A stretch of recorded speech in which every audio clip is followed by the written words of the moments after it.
il est beau, il est là, c'est le Complete Control Mark III. Est-ce qu'il vaut toute cette moula? On va voir ça. Bienvenue dans ce On refait le patch, ce nouveau patch qui, comme vous l'aurez compris, est dédié au dernier clavier de Native Instruments. Clavier qui est depuis quelques semaines dans vos magasins préférés, mais que nous avons reçu avec retard, d'où le retard de cette vidéo. Mais voilà, on parle quand même d'un leader de marché, donc il était hors de question de passer à côté. Parce que c'est vrai que ce Complete Control qu'on a longtemps attendu, hein, quand il est apparu il y a 9 ans dans sa première version, il a un peu bouleversé le marché en amenant des concepts plutôt intelligents. Il y avait notamment le Light Guide, c'est-à-dire une rangée de LED comme ça en vis-à-vis des touches qui permettait d'éclairer certaines touches de fonction comme les key switch qu'on a sur les instruments samplés, sur Contact notamment, ou encore de repérer en fait des notes de la gamme, des choses comme ça. Il y avait, même si c'était logiciel, un arpégiateur, un générateur d'accords, et puis surtout il y avait ce qui donnait son nom au clavier, la surcouche logicielle Complete Control.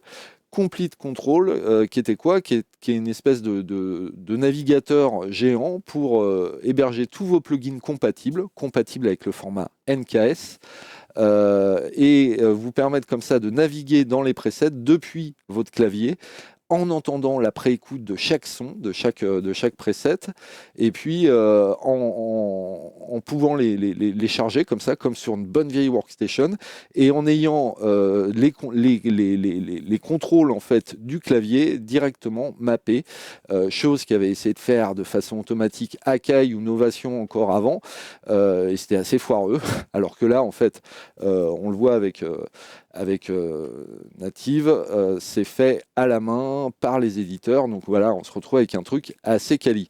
Le Complete Control MK1 avait super bien marché, très bon accueil. Il avait été vraiment amélioré dans sa version MK2, avec notamment l'apparition de 2 écrans couleurs, de vraies molettes physiques, enfin qui étaient plus tactiles pour le pitch bend et la modulation. Et puis voilà, et puis c'était déjà pas mal. Et puis il s'est passé 6 ans, 6 ans pendant lesquels on a attendu cette version MK3 qui nous arrive et que nous allons découvrir ensemble. Donc plongeons direct sur ce Complete MK3. Et le clavier, eh bien le voici, il est magnifique. Non, enfin j'abuse, magnifique. Ça reste un gros parallélépipède de métal noir pour l'essentiel. C'est pas une toile de maître non plus, donc on va pas dire qu'il est magnifique, mais voilà, c'est un bel objet, comme on dit, c'est-à-dire que ça sent la qualité de fabrication. Je peux vous dire qu'il y a quelques jours, j'ai dû tester le FL Key de Novation, qui est un 61 touches, qui est 2 fois plus léger que celui-là et qui est super cheap à côté, c'est-à-dire que on le sent que ce soit dans le toucher ou même dans tout ce qu'on manipule. Là, en fait, rien que la lourdeur de l'objet, c'est clair qu'il va pas bouger de votre bureau. Et puis voilà, on a ces plastiques un peu gomme là, assez classe. Sinon, tout le reste, c'est du métal, et du beau métal. Même les molettes de modulation sont passées en métal. Et puis on voit apparaître tout un tas de LED dont vous pouvez choisir les couleurs. On remarque que la touch strip est passée au-dessus des molettes plutôt qu'en dessous. Je n'ai pas spécialement d'avis sur la question. Quoi vous dire d'autre? On a donc toujours le light guide. Je sais pas si on le voit à l'écran, je suis pas sûr parce qu'avec les éclairages, ça rend peut-être pas. Moi, je le vois en tout cas, je peux vous garantir qu'il est là.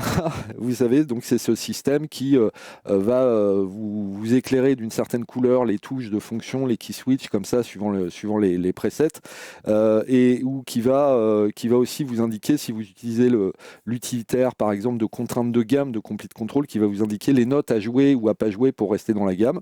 Voilà, le light guide, donc toujours aussi intéressant.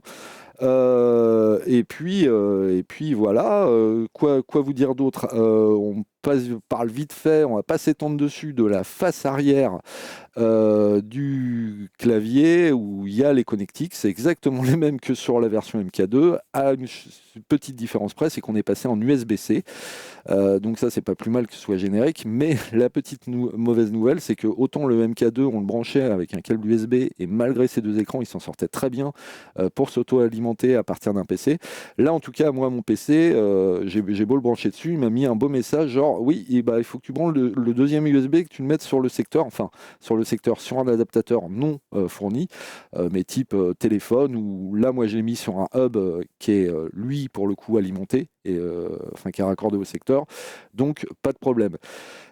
C'est sans doute, alors est-ce que c'est les LED, il y a plus de LED, ça y participe, mais c'est sans doute aussi la rançon de ce grand écran et puis d'un truc dont on parlera concernant le clavier en fin d'émission. Le clavier d'ailleurs, puisque j'en parle, le clavier, bah, quoi vous dire? Oh là, pardon. C'est un Fatar, de très bonne qualité, plutôt haut de gamme. C'est un semi-lesté, hein, il n'y a que le 88 touches qui est un toucher lourd. C'est un semi-lesté, mais qui a vraiment une bonne réponse, c'est-à-dire que il est assez ferme en fait, et les touches reviennent bien sous les doigts. Il n'y a pas du tout ce côté mou qu'on peut avoir sur les claviers de contrôle d'entrée de gamme. Donc vraiment plutôt agréable à jouer. Je pense que même les pianistes, bon, c'est clair qu'ils préfèrent le toucher lourd, mais devraient trouver leur marque sur ce clavier.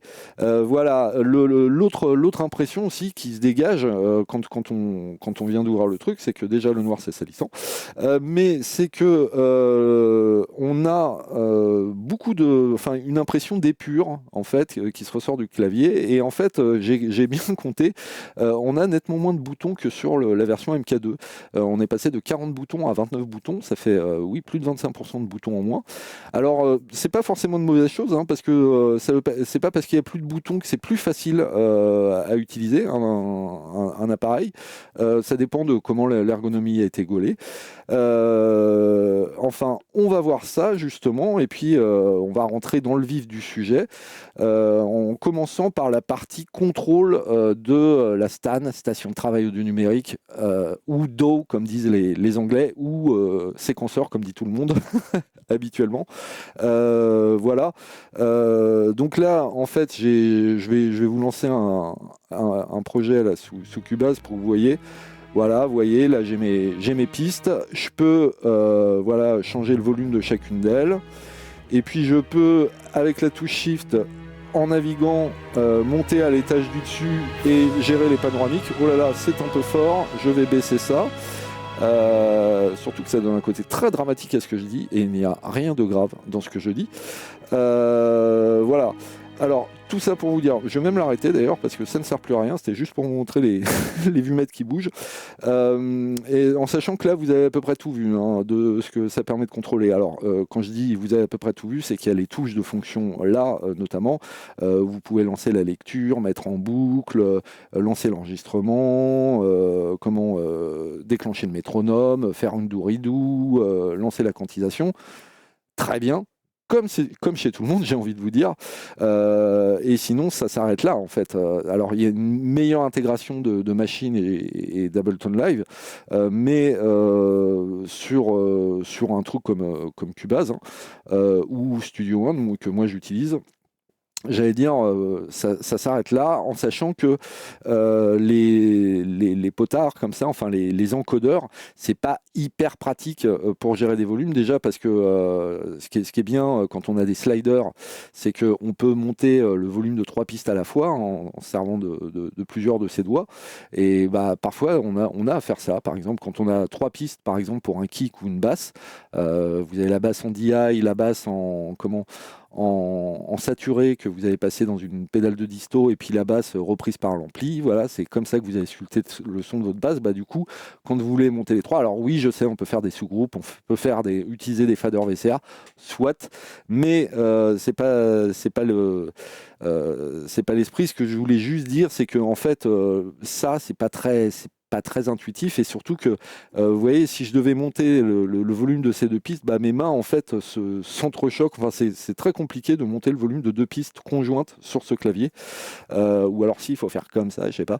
Bon, c'est voilà.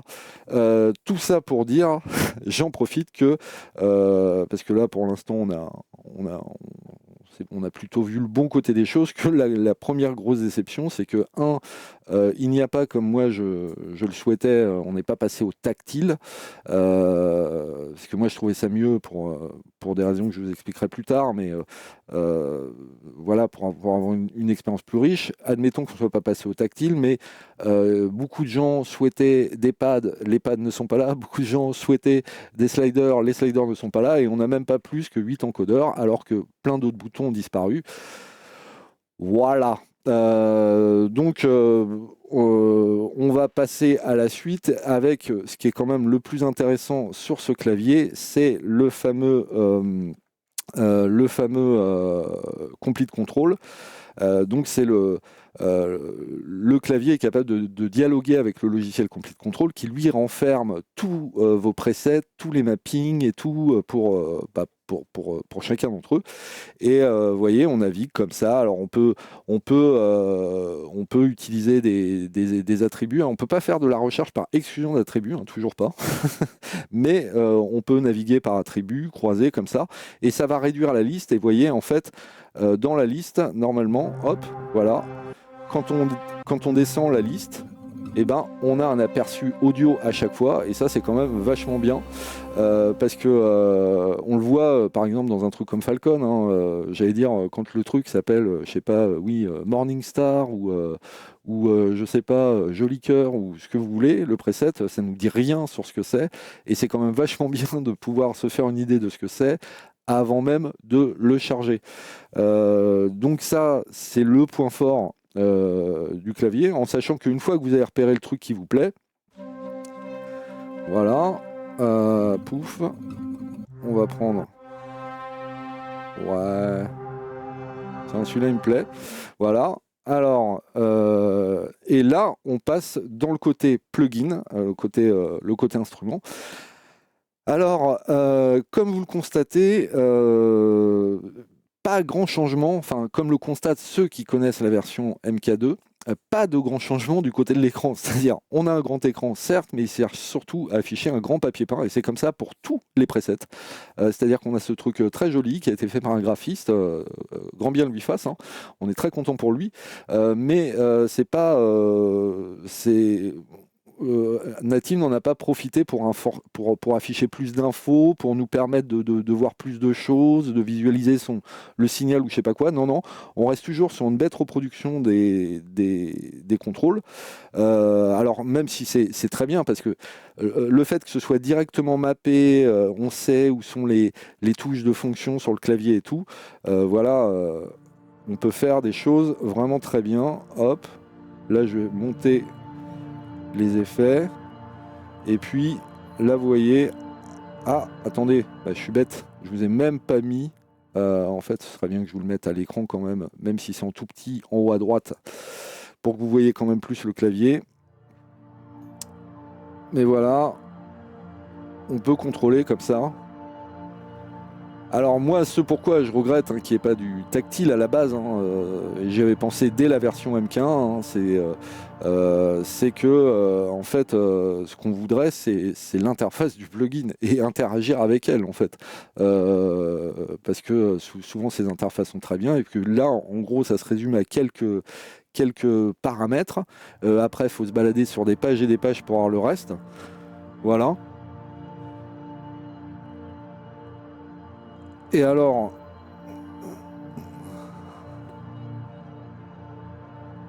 voilà. Alors vous voyez que le layer fait double emploi avec la molette de modulation. Bon. Et alors, je vais vous montrer un truc, mais je vais vous le montrer sur un autre patch, parce que ça c'est vraiment moi un truc qui m'a fait marrer. Oh là, qu'est-ce que j'ai fait? Qu'est-ce que j'ai fait? Voilà, je reviens là. Pouf, pouf, pouf, pouf, pouf, pouf. Où est-il? Je vais vous montrer un preset qui n'a absolument aucun intérêt. Voilà, toc. Voilà, là on est sur Damage, qui est une banque de percussions cinématiques faite par Eviosity. Et en fait, tous les potards sont affichés, sont assignés à des boutons, à des commandes on-off. C'est-à-dire que ça devrait être des boutons sur lesquels on appuie ou on rappuie pour l'éteindre.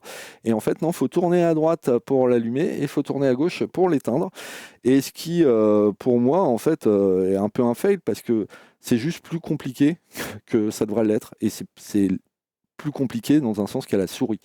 Voilà, c'est le genre. Quand je vous parle des limites en fait de Native Instruments, quand on parle les desiderata de pad ou de slider, c'est de ça dont on parle aussi. C'est que ce qui est mis en place en fait suffit pas même à assurer que le concept de la machine tienne vraiment la route jusqu'au bout. Là, on voit bien que bon, le mapping, ah super, je vais. Et alors, faut pas être pressé, hein, c'est-à-dire, faut pas vouloir faire ça. Hein, c'est voilà, vu que vous tournez. Bref, et encore une fois, si c'était des boutons, je pourrais en arrêter 4 d'un coup. Là, effectivement, bon, vous voyez le bazar. Bon, ne boudons pas malgré tout notre plaisir et accueillons une autre bonne nouvelle qui est en fait qu'on a vu venir avec la dernière mise à jour de Contact. Je ne sais pas si vous vous souvenez, j'avais été un peu critique avec elle parce que quand même, il n'y avait pas grand-chose qui avait été fait, si ce n'est qu'ils avaient intégré Complete Control à Contact, l'interface de Complete Control dans Contact. Vous voyez, en fait, on a toujours, on a maintenant cet onglet librairie où on retrouve exactement le logiciel Complete Control à peu de choses près, hein. Et donc qui permet de bénéficier de l'intégration dans le clavier Complete Control juste avec Contact, sans passer par la surcouche logicielle Complete Control.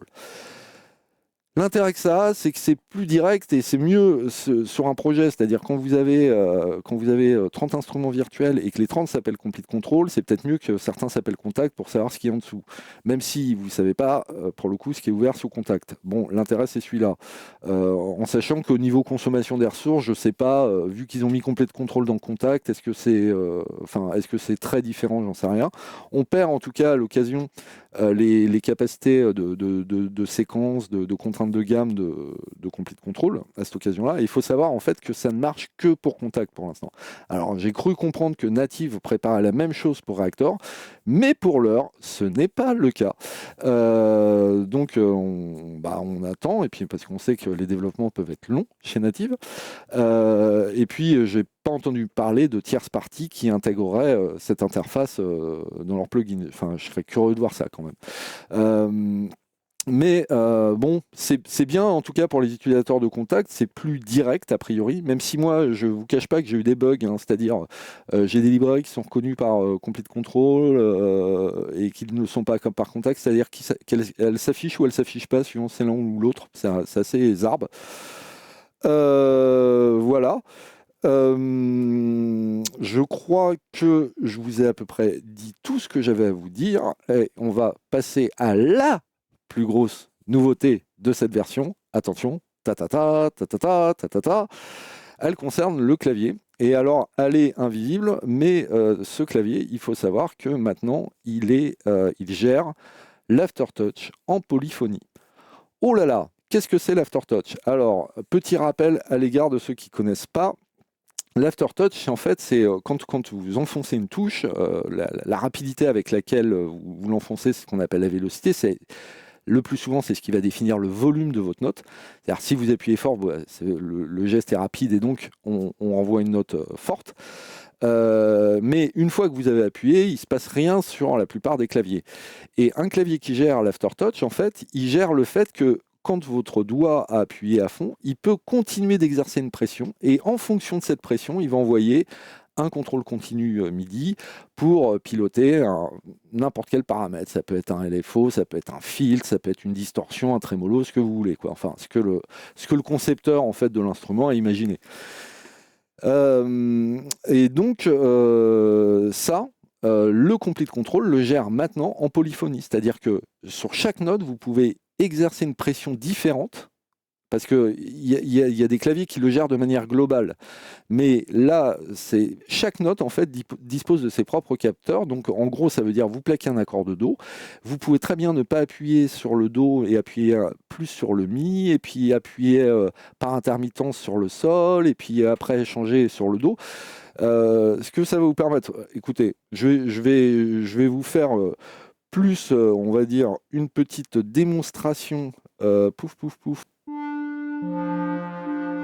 sur une note déjà. Vous voyez, quand j'appuie,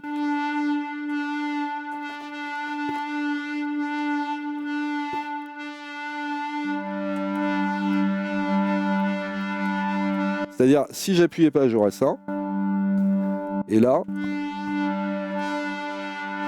sans que les sons s'arrêtent, en fait, je peux jouer dessus. Certainement, là, je pilote un filtre, mais ça peut être tout type d'effets hein, prévu par le preset. Et alors, vous voyez, ce que je vous disais, c'est que on plaque un accord. Et là, je vais appuyer juste avec mon index sur le Mi bémol.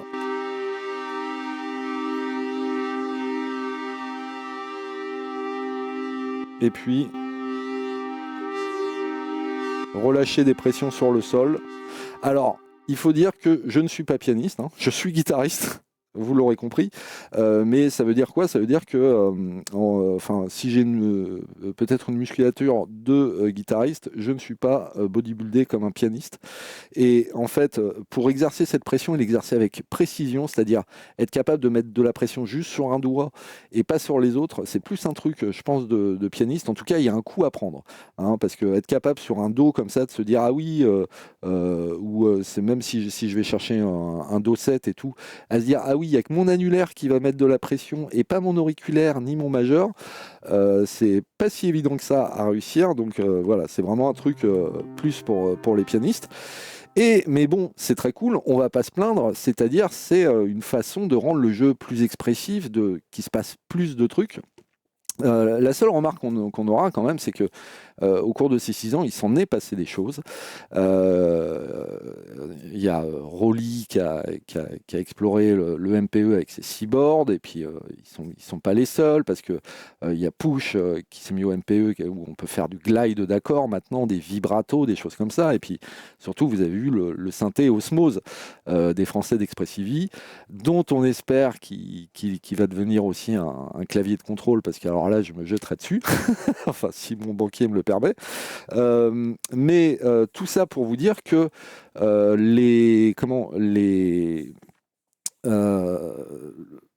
tout ça a évolué. Là, le MIDI 2 commence à se répandre. Ce clavier est compatible MIDI 2. Mais l'aftertouch polyphonique, c'est peut-être pas forcément le premier truc auquel on aurait pensé. Pour la bonne raison que ça n'a d'intérêt. Je vous dis, il y a plein d'instruments qui ne le gèrent pas. Et ça n'a vraiment d'intérêt que pour les notes tenues, en fait. C'est-à-dire que oui, vous pouvez suspendre au milieu d'un solo une note comme ça et puis faire de l'aftertouch dessus. Mais sinon, oui, c'est intéressant pour les pads, des trucs comme ça. Dans plein de cas de jeux, sur un jeu rythmique, machin, staccato, vous n'avez pas le temps d'enfoncer. Hein. Du coup, bon, certes, c'est cool, mais voilà, c'était la plus grosse nouveauté. D'autant que, contrebalançant cette plus grosse nouveauté, vient une mauvaise nouvelle. Et je vais me redresser pour vous l'annoncer. Voilà. Et ben la mauvaise nouvelle, c'est quoi? C'est que je vous ai dit qu'on avait à peu près 25% de boutons de moins, mais par contre, lui, le prix du clavier, il est de 25% de plus. C'est-à-dire que déjà, je crois, entre la V1 et la V2, ça avait un peu augmenté. On était, je crois, le 49 touches, il était à 600 balles au moment de la V2. Eh bien là, on est passé à 750 balles. Bah oui, ça fait 25%.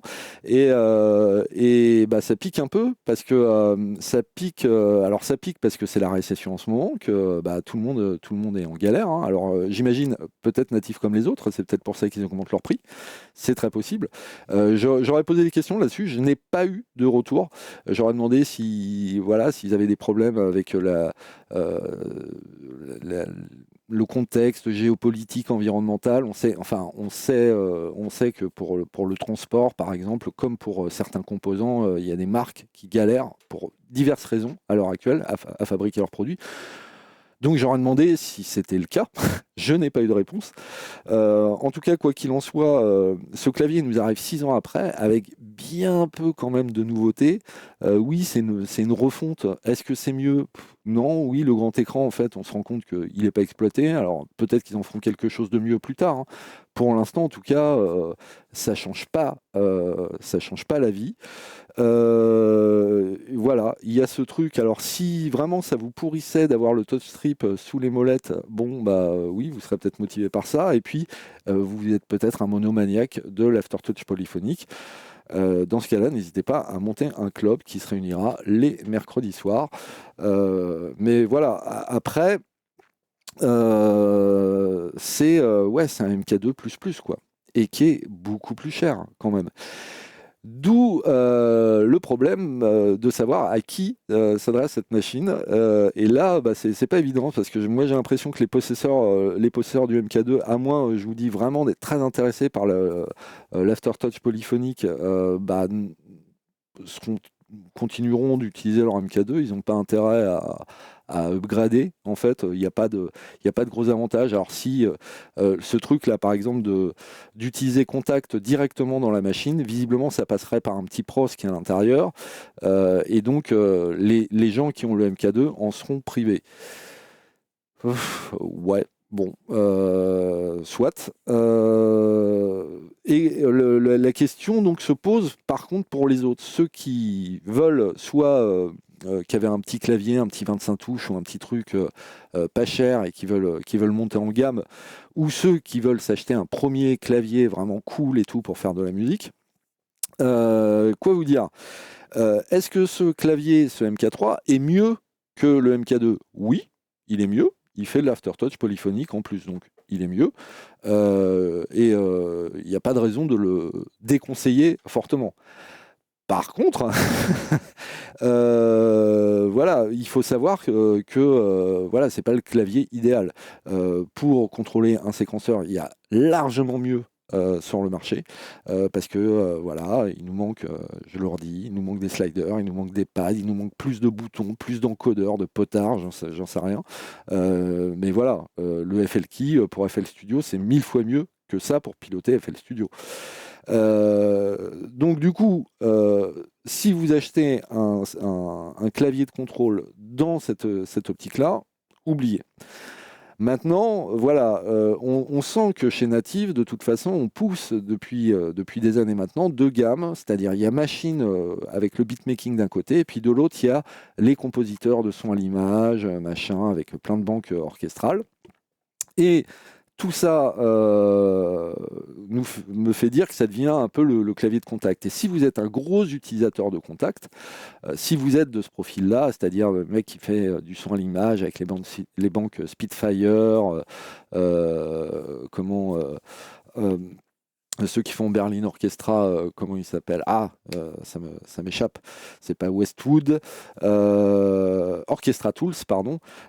Si vous êtes de ce genre-là, bah oui, c'est un clavier qui vaut la peine d'être considéré parce que je vous dis, le fait d'avoir les key switch direct, d'avoir les mappings et tout, c'est quand même bien pratique, ça évite des heures de galère. Mais pour autant, même ce public-là, on les voit par exemple, les mecs qui font les démos Spitfire, ils ont toujours un petit bloc là à côté avec des faders. Et ces mecs-là ont besoin de faders. Et les faders, là, ils sont pas là. Donc voilà. En tout cas, pesez bien le pour et le contre, en sachant que ce qui est ennuyeux pour ce clavier, qui est indubitablement un bon clavier sinon, hein, et qui est un clavier haut de gamme, ce qui est embêtant, c'est que son principal concurrent, à l'heure actuelle, dans son domaine, c'est le Complete Control MK2, qui là, en plus, vu qu'on écoule les stocks, a baissé de prix, voilà, qui va se trouver d'occasion, peut-être, j'en sais rien.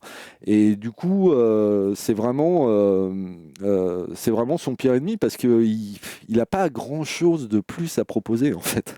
Parce que, comme Native fait un peu la sourde oreille sur les desiderata de ses utilisateurs, bah voilà. Donc, dites-moi en tout cas, n'hésitez pas à me dire ce que vous pensez de tout ça. Quel est votre avis sur le clavier? Quel est votre avis sur le marché des claviers? Est-ce que vous vivez vous-même en concubinage ou êtes-vous marié avec un clavier? Est-ce que ça se passe bien? Est-ce que vous avez rencontré sa famille? Voilà, dites-moi, est-ce que vous êtes contre les claviers? Est-ce que vous êtes du genre à tout faire à la souris? Ça existe aussi. Euh, Dites-moi tout ça et puis surtout n'hésitez pas à vous abonner, hein, c'est comme ça qu'on pourra se retrouver, vous et moi, et puis toute la bande d'Audiofanzine. N'hésitez pas à mettre un pouce si la vidéo vous a plu et puis à partager cette vidéo. Voilà, je vous dis à très bientôt. Ciao, ciao!